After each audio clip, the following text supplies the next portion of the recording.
Bonjour à tous, ça va les caps. Aujourd'hui, une nouvelle vidéo. Je suis tellement heureux de vous retrouver, chers amis. Aujourd'hui, on va parler d'un dossier explosif, j'ai envie de dire d'une actualité fracassante concernant l'affaire Jean-Michel Trogneux, Brigitte Macron, le gros dossier Brigitte Macron qu'a traité Xavier Poussard et Candace Owens.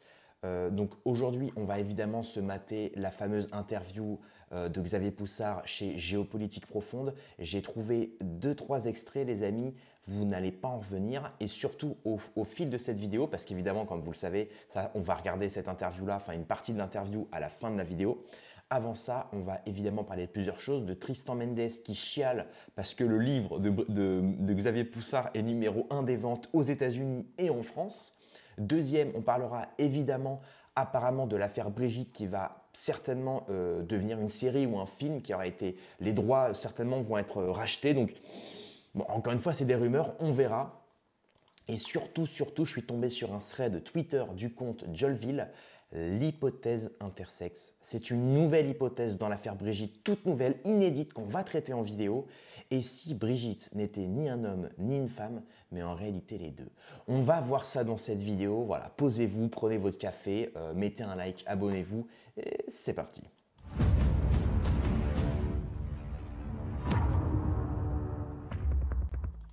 Ok, alors, on va commencer cette vidéo. Bien évidemment, j'ai sorti la petite tasse aux couleurs de l'Italie. Pourquoi? Parce qu'on va parler de Xavier Poussard. Et comme Poussard, il est exilé en Italie parce qu'il ne peut plus venir en France à cause de l'affaire Brigitte Macron, et bien voilà, ça rentre dans le thème. Donc déjà, je vais prendre une petite gorgée de café. Et voilà, non mais c'est magnifique. Déjà best-seller aux États-Unis, Devenir Brigitte, l'enquête qui fait trembler Emmanuel Macron débarque en France à ne manquer sous aucun prétexte. Franchement, ça fait plaisir. Et suite à ça, justement, on a Tristan Mendes qui chiale, mais qui chiale. Bon, je m'en réjouis pas, hein. Ça c'est mon côté bouddhiste. Moi, je me réjouis pas des gens qui souffrent, même si c'est des gens que j'aime pas forcément. Mais c'est vrai que Tristan Mendes, voilà, il chiale sur Twitter et dit je vais décéder carrément.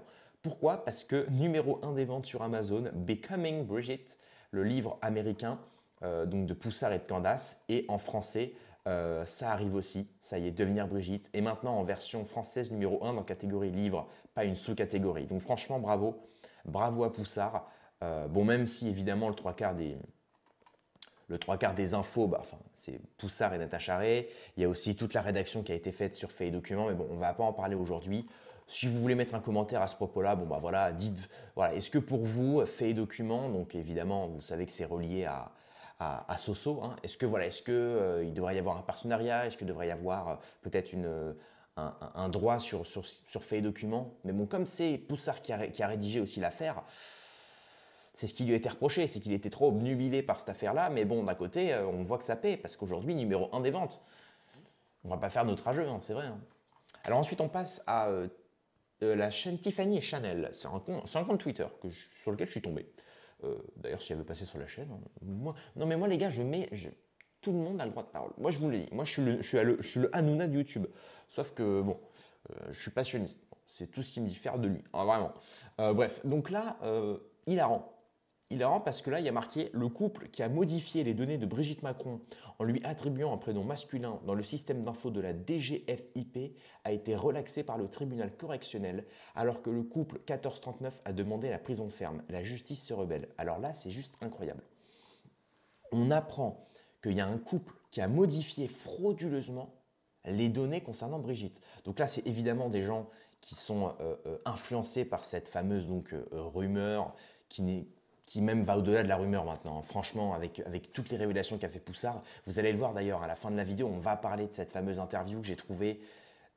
Vous allez voir, franchement, moi-même, je n'en suis pas revenu.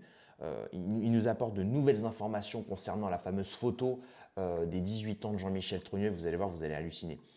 Donc, on apprend que voilà, ce couple qui réside en Haute-Corse avait modifié les données. Donc, c'était il y a 2-3 semaines l'information. Et là, on a enfin la réponse en fait, du jugement. Ça a été jugé hyper vite. Et on voit effectivement, le tribunal a reconnu que le changement de prénom de l'épouse du président de la République en Jean-Michel dit Brigitte est susceptible de porter atteinte à son honneur ou à sa considération. Mais qu'en l'espèce, il n'y avait pas d'usurpation d'identité. Voilà. Au printemps 2024, le couple avait faussement indiqué dans leur déclaration d'impôt à la à la rubrique haute personne invalide à la charge tous les membres du gouvernement, l'ensemble des parlementaires, le chef de l'État, le président ukrainien qualifié au passage de NAZI et de Brigitte Macron sous l'identité Jean-Michel Trogneux. Là, on hallucine. On hallucine. C'est-à-dire que ce couple-là, ils n'en sont pas à leur première fois. C'est une récidive. Les mecs sont les trollers ultimes du gouvernement. Bon, évidemment, j'incite personne à faire ça, hein. Mais c'est vrai que, waouh, les mecs sont vraiment dans la... Je pense qu'eux, ils se marrent bien. Je pense qu'eux, ils se marrent bien, sincèrement. Bon, laissez-moi prendre une petite gorgée de café, parce que depuis tout à l'heure, je le dis, mais... Alors, on passe à la troisième actu. Troisième actu, c'est toujours la même, Tiffany Chanel, qui nous dit, pardon du retard les amis, mais on a aidé Candace Owens à vendre les droits de la série Becoming Bridget en Europe. Une plateforme de streaming vient de déposer une option et un gros chèque. Donc, par une option, je pense que c'est certainement la façon d'adapter la série Becoming Bridget, tirée en fait de faits et documents. Parce que comme l'a dit très bien Soso récemment, il l'a dit dans une vidéo, il dit voilà, est-ce que vous avez appris des nouvelles choses entre ce qu'a dit Candace et ce qu'il avait écrit dans Faits et Documents? On n'apprend pas vraiment grand-chose. Mais encore une fois, Candace, on la remercie, elle a fait un boulot dingue, elle a réussi à vulgariser l'affaire, elle a réussi à la mainstreamiser, désolé l'anglicisme, elle a réussi à mainstreamiser l'affaire et ça c'est génial. La directrice de programmation pense que ce sera le carton d'audience de 2026. Et si c'est vrai, c'est dingue. Imaginez 2 secondes si on a une série adaptée sur les plateformes de streaming de la série Becoming Bridget. Même si ce n'est pas forcément axé sur Brigitte, parce qu'évidemment là, ça peut y avoir de gros soucis juridiques, surtout si tout ça, ça s'avère faux. Franchement, j'aimerais pas être Xavier Poussard, hein, parce que là, je pense que l'État va lui remonter les bretelles, tu vois. Mais c'est vrai que ce serait pas mal d'avoir une série, pas forcément explicitement qu'on nomme Brigitte, mais effectivement qu'on imagine dans une fiction qu'un homme qui prend le pouvoir, sa femme est en réalité donc probablement un travesti, et donc en fait que cette femme-là serait un homme qui a énormément de pouvoir et qui exerce le pouvoir justement en France à travers justement son mari. Ce serait génial, franchement ce serait génial. On pourrait justement élaborer tout un scénario vraiment intéressant. Bref, d'ailleurs dites-moi votre avis en commentaire, est-ce que vous aimeriez voir une série sur Brigitte vraiment sous forme de fiction, mais je pense que ça pourrait être sympathique. Maintenant, on va passer au deuxième gros dossier de la vidéo avant de diffuser l'extrait évidemment de Poussard chez Géopolitique Profonde. Là, on va parler d'un thread sur lequel je suis tombé, un fil Twitter, qui nous révèle que Jean-Michel, Brigitte n'est pas son frère, mais qui est une grand-mère perchée sur des talons qui s'acharne à jouer les princesses, à dîner avec et ressembler à Amanda Lear et à fréquenter tout le gratin LGBT. L'explication la plus probable est que Brigitte est née intersexe. Là, accrochez-vous parce que franchement, ça fait plaisir. On a de nouvelles personnes dans le paysage un petit peu dans la twittosphère, dans le paysage politique, enfin métapolitique, qui font de nouvelles théories. Et vous savez, moi j'aime bien. C'est toujours intéressant en tout cas de s'intéresser un petit peu à tout. On ne reste pas obnubilé sur une seule théorie ou sur un seul angle. On essaie de voir un petit peu le problème sous tous ces angles. Et ça permet justement d'ouvrir un petit peu la problématique. Donc là, il nous dit on compterait 1,7% de naissances intersexuées. Il s'agit d'un trouble de la différenciation sexuelle, autrefois appelé hermaphrodisme. Considéré comme pathologie autrefois, l'enfant était rectifié à la naissance et classé dans un genre arbitrairement. Par ailleurs, souvenez-vous de mon interview il y a 2 semaines donnée par Alexandra Brinzinville, qui, elle, est une personne hermaphrodite. Elle a vécu ce que ce type raconte. C'est une femme qui est née en réalité sous les 2 sexes. Et donc, elle a choisi le sexe féminin, bien que ce n'est pas vraiment elle qui a choisi, puisque quand on est un bébé, on ne peut pas choisir. Donc, et ça, c'est intéressant. Parce qu'à partir de ce moment-là, effectivement, on voit que c'est un cas très minoritaire, en fait. C'est 1,7%, bon, c'est très peu. Mais il y en a quand même. Et moi, je l'ai interviewé, donc si vous voulez voir l'interview, n'hésitez pas. Il y a même un bonus où elle révèle des choses sur Macron et Brigitte. C'est un bonus payant pour tous les membres, hein. Membre 4,99. Si vous voulez me soutenir, bah voilà, si vous avez 5 balles à mettre ce mois-ci, bon bah voilà, ça vous coûte rien. Et moi, ça rémunère mon travail. Bon voilà, après, je force personne. Alors ensuite, en juin 2018, pour la fête de la musique, les Macron invitent le DJ, danseur et militant pour les droits LGBT Kylie Smile, est-ce que ça se dit comme ça, Kylie Smile, à se produire avec ses danseurs transsexuels. Alors attention, ce n'est pas des trans, hein. Ce sont des travestis. C'est pas pareil. Il faut faire la différence entre le trans et le travesti. Mais bon, encore un acte qui montre clairement l'engagement de Brigitte pour la cause. Effectivement, c'est quand même assez louche de se dire que nous, à nous de gouvernement, sachant que ça c'était donc en 2018. En 2018, ça remonte les gars, 2018. J'étais encore un petit gamin quoi. En 2018, rendez-vous compte. 2018, on avait déjà à l'Élysée un espèce de folklore avec des travestis qui dansent. Bon, chacun fait ce qu'il veut, mais c'est vrai que se dire que notre président, le couple présidentiel a fait ça, a invité des gens comme ça à danser à l'Élysée, pourquoi en fait? Pourquoi tant de provocations? C'est ça qu'on ne comprend pas, c'est pourquoi tant de provocations? Parce que là, pour le coup, il n'y a pas plus minoritaire que ça, quoi.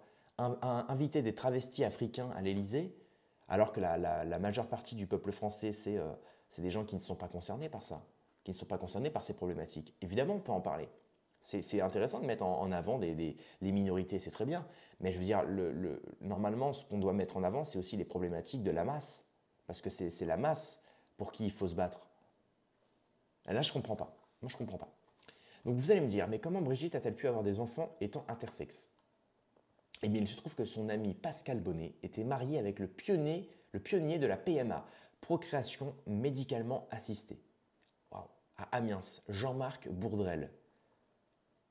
Ah ouais. Donc elle est née le 11-02, la sœur de Dominique Bonnet, Jean-Marc Bourdrel, belle-sœur de Jean-Pierre Pernaut. Waouh. D'accord. Créer le premier service de PMA, procréation médicale assistée. Alors là, on en sait un peu plus au sein du groupe privé Clinique Victor Pochet avec son laboratoire d'analyse médicale Bio-Amiens. C'est marrant parce qu'à Amiens, vous savez qui il y a aussi? Il y avait Brigitte et son mari, Osière. D'ailleurs, à qui on n'a aucune photo, aucune preuve, on n'a aucune photo de lui, aucune info sur lui, même pas de page Wikipédia, rien. Alors que c'est quand même le mari de la première dame du président. Donc là, c'est inquiétant. Déjà, là, ça nous met quelques petites de nouvelles preuves, en tout cas. Alors, parmi les prénoms de Brigitte, il y a un prénom mixte qui peut être utilisé par un garçon ou une fille, Claude. Dans l'instruction générale relative à l'état civil, il est recommandé de conseiller aux parents de choisir un prénom mixte pour un enfant né du sexe indéterminé. En 2019, Brigitte est opérée par un grand chirurgien esthétique de l'hôpital américain de Neuilly, le docteur Patrick Buy. On en a aussi parlé sur cette chaîne-là, évidemment, Patrick Buy, avec qui d'ailleurs Alexandra Brazinville a parlé. Spécialiste de la féminisation du visage pour les trans. Alors là, encore une fois, attention, là, Jolville, il part un petit peu dans la surinterprétation. Patrick Buy, il n'est pas spécialiste de la féminisation pour les transsexuels. Il est spécialiste de la féminisation pour les gens de base. En fait, lui, il est chirurgien pour les gens qui ont eu des accidents. Donc, il refait le visage, il fait ce qu'il y a à faire pour que les personnes puissent se réintégrer dans la société sans avoir à se cacher ou à être marginalisées à cause des défauts du visage qu'on pourrait avoir suite à des accidents, à des brûlures, etc. Attention, il faut être précis dans ce qu'on dit parce que, vous savez, les procès en diffamation, ça va très très vite. Et puis, en plus, ça va décrédibiliser notre combat. Si nous, on relaie un dossier et qu'on se permet de faire des erreurs ou de ne pas être précis, moi-même je fais des erreurs et dès que je les fais, j'essaie de les rectifier. Parce que sinon, on part dans le surcomplotisme et en fait, on se voit ridiculisé. Donc attention, Patrick Buy, il est spécialiste de la féminisation du visage, particulièrement pour les gens qui ont eu des accidents, mais aussi pour les femmes qui voudraient féminiser leur visage, bien que c'est un peu louche. Pour ça, il faut voir la vidéo avec Alexandra Brazinville qui a discuté avec Patrick Buy, où elle demande à Patrick Buy, elle dit, voilà, est-ce que Brigitte, pourquoi a-t-elle subi une féminisation du visage si c'est une femme? Et Patrick Buy lui avait répondu justement, pourquoi aurait-elle besoin de se féminiser le visage alors que c'est déjà une femme? Et là, effectivement, ça laisse perplexe parce qu'on se dit, mais justement, pourquoi elle l'a fait alors Brigitte? Pour se surféminiser? Mais c'est louche puisque c'est déjà une femme. Ou alors pour se convaincre justement que c'est une femme parce que peut-être, effectivement, selon l'hypothèse ou intersexe ou du vol d'identité, effectivement, il y aurait un besoin de se féminiser parce que les masques tombent. Les masques tombent.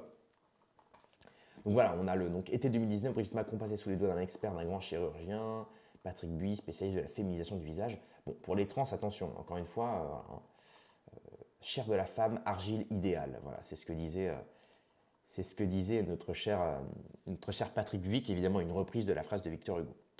Donc, épilogue Candace, rien de neuf. Présentation de vieilles photos, 1000 fois discutées et aucun nom pour le petit gros. Moi, je l'appelle le petit joufflu, personnellement. Je l'appelle le joufflu. Mais bon, le petit gros, c'est un peu trop taquin. Alors que les avocats du couple Macron reconnaissent officiellement que c'est bien JMT en 2017 et 2022 à l'Elysée. Reste la piste intersexe. Donc en fait, c'est pour ça, Jolville, c'est intéressant son analyse parce que lui, il ne croit pas justement au fait que le fameux petit gros serait en fait une autre personne. Non, pour lui, ce serait vraiment, Brigitte serait intersexe en fait. Donc Brigitte serait Brigitte selon lui. Donc pareil, Brigitte est restée très amie avec Michou, le célèbre cabaretier. Ah, je connaissais pas je pensais pas qu'on avait un nom de ceux qui géraient les cabarets. Le cabaretier, d'accord. De Montmartre, originaire d'Amiens. Ah, il est originaire d'Amiens, lui aussi, d'accord. Qui présente ses spectacles de travestis. Effectivement, tout ça aussi, ça laisse perplexe. Effectivement, l'entourage de Brigitte Macron est quand même on est beaucoup dans le mondain, on est beaucoup dans le mondain, dans le folklore, dans le cabaret, dans le...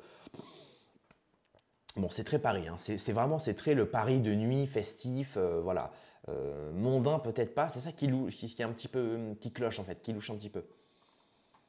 C'est assez louche. Donc ensuite, on a la fameuse piste de Françoise Noguès. Donc moi, j'en avais parlé sur ma chaîne. D'ailleurs, la vidéo a super bien marché, je vous en remercie. Voilà, la mère d'Emmanuel Macron, dont le médecin référent pour la sécurité sociale, dans la gestion des cas intersexes, pas des transgenres. Voilà, faut être bien... C'est vraiment pour les personnes intersexes, donc qui sont nées hommes et femmes, hermaphrodites, et qui forcément, subséquemment, doivent choisir entre l'un et les deux pour le côté partie civile, enfin pour le côté... c'est pas le parti civil, c'est pour justement le cas de la civilité dans l'État français. Et donc justement, Alexandra Brazinville en avait parlé justement, où elle dit qu'elle a eu une dérogation de Madame Françoise Noguès. Voilà. Et donc lui, il nous dit, si Brigitte est née intersexe, elle n'a pas pu avoir d'enfant elle-même. Elle a dû avoir recours à la FIV et à la GPA. C'est donc pour cela qu'elle ne peut pas montrer de photos d'elle enceinte. Effectivement, là, pareil, ça laisse assez perplexe. Ça apporte en tout cas une nouvelle preuve à tout ça. Alors il y a des photos bizarres, je ne vais pas les montrer parce que YouTube n'aime pas trop ça, je crois.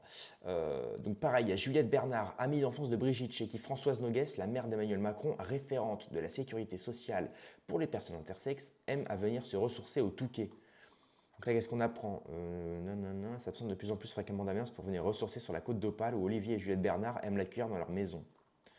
Voilà. Bon, il n'y a pas plus de preuves. Gaëlle Tchakalov, une écrivain très proche du couple Macron. Elle a écrit un livre sur sa dualité, vacarme. Elle porte un prénom mixte que lui a donné sa mère pour qu'elle ait la liberté d'être fille ou garçon. Serait-elle intersexe? Brigitte a aussi un prénom mixte, Claude. Ah d'accord, un prénom mixte n'est jamais neutre car sa mère voulait qu'elle ait la liberté d'être fille ou garçon. Voilà, donc c'est globalement, après il y a d'autres choses, voilà, bon, il y a les fameux, son film préféré, certains aiment chaud, tout ça on le sait déjà. De toute façon, là, on va passer maintenant à l'interview de Poussard, mais c'était intéressant, je voulais vraiment montrer dans cette vidéo une nouvelle hypothèse, un nouveau chemin, disons, vers lequel creuser l'hypothèse intersexe qui est pas mauvaise, en fait, en tout cas, qui n'est pas à rejeter. Voilà, bon, bien sûr, on prend tout ça avec des pincettes. Il y avait aussi ce qu'a mis Aberkan, ils savent. C'était à Tel Aviv, pour l'histoire du 7 octobre et des otages retenus par le Hamas. Et donc là, il y avait ça à Tel Aviv. Président Macron, qu'est-ce que tu ferais si Jean-Michel était pris en otage par le Hamas? C'est bizarre de mettre Jean-Michel, alors que justement, Brigitte est suspectée d'une rumeur par laquelle sa véritable identité serait Jean-Michel Trogneux. Bon, évidemment, il y a marqué Jean-Michel, mais c'est par rapport au père d'Emmanuel Macron qui s'appelle Jean-Michel aussi. Ça fait beaucoup de Jean-Michel dans cette histoire-là, hein. C'est très très louche. C'est un prénom très à la mode, on dirait. Bon allez, on passe maintenant à l'interview. Le sujet pour lequel vous avez cliqué sur cette vidéo, c'est l'interview justement de Poussard chez Géopolitique Profonde, qui va réagir justement à une photo qu'il a récupérée très récemment. Vous allez le voir, c'est justement la vingtaine de Jean-Michel Trogneux, qui est quand même assez louche, parce que la photo ressemble étonnamment à Brigitte Macron. On va voir ça, c'est parti. On va parler d'une autre photo, c'est celle des 18 ans. C'est-à-dire qu'il y a Brigitte et son acolyte à côté. Voilà, celui-là.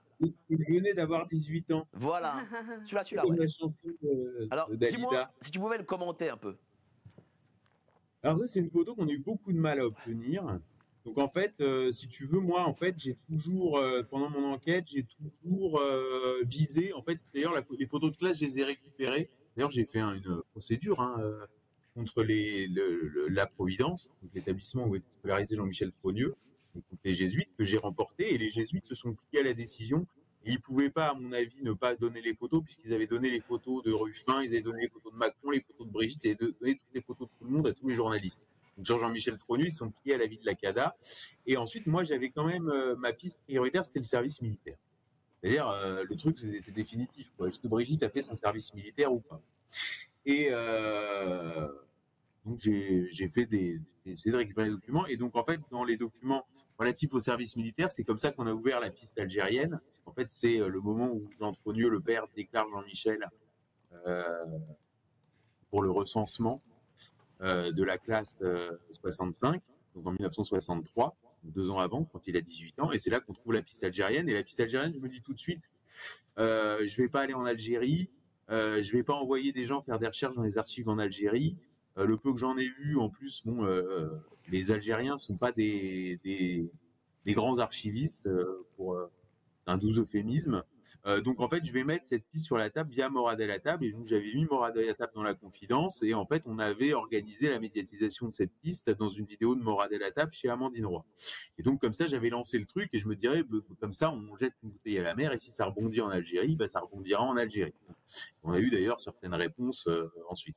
Et en fait, dès septembre 63, en fait, dans les documents militaires, on voit que Jean-Michel Trogneux est domicilié à Paris et qu'en fait, il suit une formation dans une école d'ingénieur. Alors c'est une classe préparatoire, hein, il n'est pas en école d'ingénieur, c'est une classe préparatoire qui nécessite même pas d'avoir le bac. D'ailleurs, Jean-Michel Trogneux, donc Brigitte Macron, n'a ni le bac ni le BEPC, d'après les documents que j'ai pu consulter.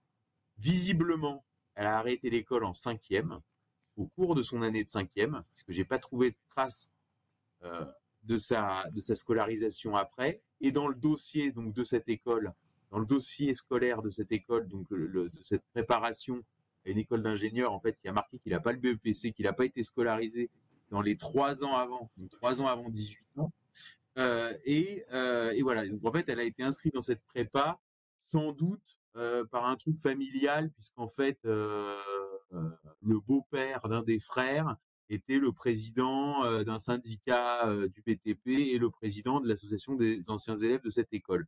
Et d'ailleurs, quand on voit le dossier scolaire, on comprend qu'elle n'y est jamais allée, puisqu'en fait, elle passe avec des résultats passables à la classe supérieure.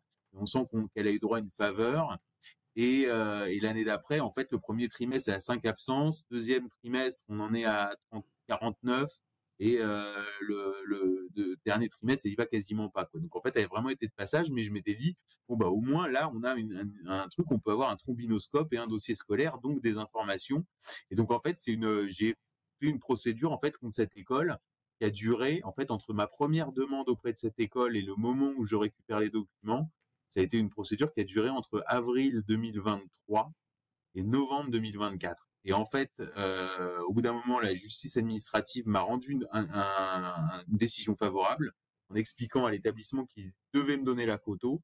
Et dans sa réponse à la justice administrative, le directeur de l'établissement a répondu « Je ne donnerai pas ce document à Xavier Poussard car il porte atteinte à l'honneur de la présidence de la République. » Ça, c'est un épisode effectivement que je raconte dans le livre et je diffuse cette photo où là on est sur ce qu'on appelle quelque chose qui plie le match, puisqu'effectivement on reconnaît un nombre de signes distinctifs qui sont incroyables, c'est-à-dire la bouche, le nez, les oreilles, bon certains diront le regard, moi voilà, on voit vraiment que c'est, et puis surtout qu'en plus ils se sont cornérisés en expliquant que Jean-Michel Trogneux était un petit gros.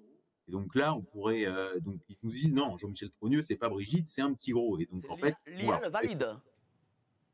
L'IA, elle prend pas cette photo. Hein. L'IA, elle prend pas cette photo pour la simple et bonne raison que c'est une photo où il y a des lunettes. Parce qu'en fait, si tu veux l'IA, l'intelligence artificielle visuelle, il faut savoir comment ça fonctionne. Ça fonctionne avec des points sur le visage.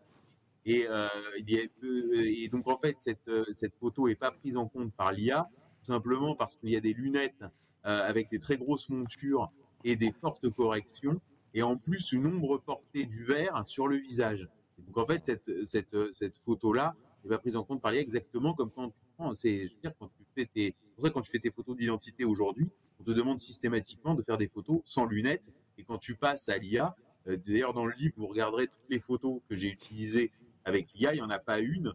Faut vraiment prendre des photos au format carte d'identité contemporain. Cela dit, une fois donc là, on se dit, bon, on peut pas utiliser l'IA, donc on repasse au manuel. Et en fait, d'ailleurs, j'invite les gens à regarder le petit gros. Vous verrez, il n'a pas le même nez, il n'a pas la même bouche, il n'a pas les mêmes oreilles. Enfin bon, voilà. Donc en fait, c'est la photo qui, comment dirais-je, plie le match. Donc cette photo, selon le directeur de l'école qui s'est assis sur une décision de la justice administrative, euh, dans un premier temps, porter atteinte à l'honneur de la présidence de la République. Donc en fait, c'est-à-dire qu'on est dans l'inversion totale. C'est-à-dire que en fait, les Macron ridiculisent la France et leur règne coïncide avec une perte d'influence de la France vraiment partout dans le monde. C'est-à-dire qu'on est vraiment le clochard des nations, quoi. C'est-à-dire qu'on a un président qui crie sur le trottoir plug baby plug et les gens passent devant en faisant même semblant de pas le voir, quoi, tellement c'est gênant. Donc en fait, on est plus rien. On est une nation en voie d'effondrement intérieur et en perte d'influence totale sur la scène internationale. Vous verrez que sur la reconstruction de l'Ukraine, c'est les Italiens qui seront là. Mais c'est vrai que c'est intéressant ce qu'il dit parce que, en plus, on se rend compte que dans toute cette histoire-là, en fait, si les Macron veulent gagner, ils ont juste à porter plainte pour diffamation et à montrer les preuves. C'est comme ça. De manière légale, c'est comme ça qu'ils peuvent gagner les Macron. Mais là, pour le moment, il n'y a aucune plainte contre Poussard. Et encore, Poussard, comme je vous l'ai dit, il est encore en Europe, il est en Italie, donc pareil, ils peuvent toujours le faire chanter, c'est quand même assez compliqué. Contrairement à Candace qui est aux États-Unis, dans le Tennessee, qui elle, c'est encore. Mais voilà, s'ils veulent. Parce qu'en plus, là, excusez-moi, mais le livre, il est top 1 des ventes, aucun média n'en parle. Aucun média ne parle de ça. C'est un truc de dingue. Donc on invite BHL pour nous présenter son nouveau film sur l'Ukraine qui a fait 700 entrées, sur lequel il a eu d'ailleurs des milliers d'euros de subventions par l'impôt des Français, bien évidemment. Et par contre, Poussard, un journaliste dissident d'une certaine forme d'opposition, qui fait un livre qui cartonne aux États-Unis, top 1 des ventes, en France, top 1 des préventes, invité chez Candace Owens, une des filles les plus proches de Trump, qui est une journaliste métapolitique. Et par contre, là, personne n'en parle dans les médias français. C'est un truc de dingue. Il faut que ce soit des médias comme le mien ou celui de Borowski, de GPTV, qui en parlent. C'est quand même un truc de dingue. C'est un truc de dingue.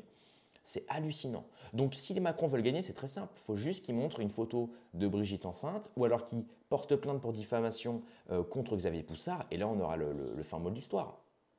On aura le fin mot de l'histoire. Pour l'instant, c'est pas fait. Donc en fait, j'ai envie de dire, pour l'instant, tout donne raison à Poussard. Tout donne raison à Poussard. Il suffit simplement que le jour du procès, Brigitte et Jean-Michel Trogneux se pointent avec leur carte d'identité chacun au procès, et puis c'est bon.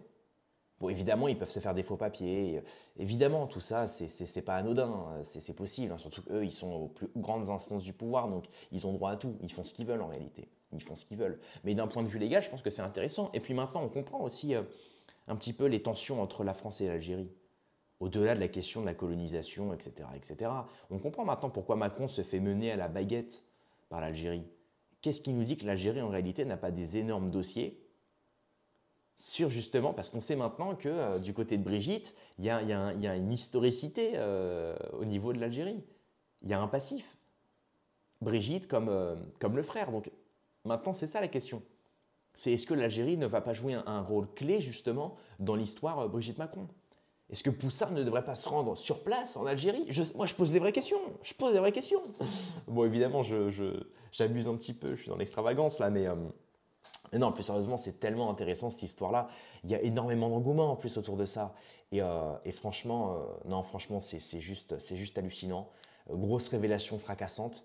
Et maintenant, comme d'habitude, hein, on n'a plus qu'à patienter. La vérité prend l'escalier. Moi, comme je vous l'ai dit sur cette chaîne-là, le but, c'est pas de répandre des rumeurs et d'aller dans un certain sens. Le but, c'est de prendre toutes les infos qu'on a, de les diffuser et de voir maintenant simplement le fin mot de l'histoire, s'il y en a un. Ou alors, évidemment, ça viendra petit à petit, indice par indice, info par info. C'est ce qu'on essaye de faire. Évidemment, avant de finir cette vidéo, je vous incite à mettre un pouce bleu, à vous abonner pour soutenir la chaîne. On a dépassé les 57 000 abonnés, je vous en remercie.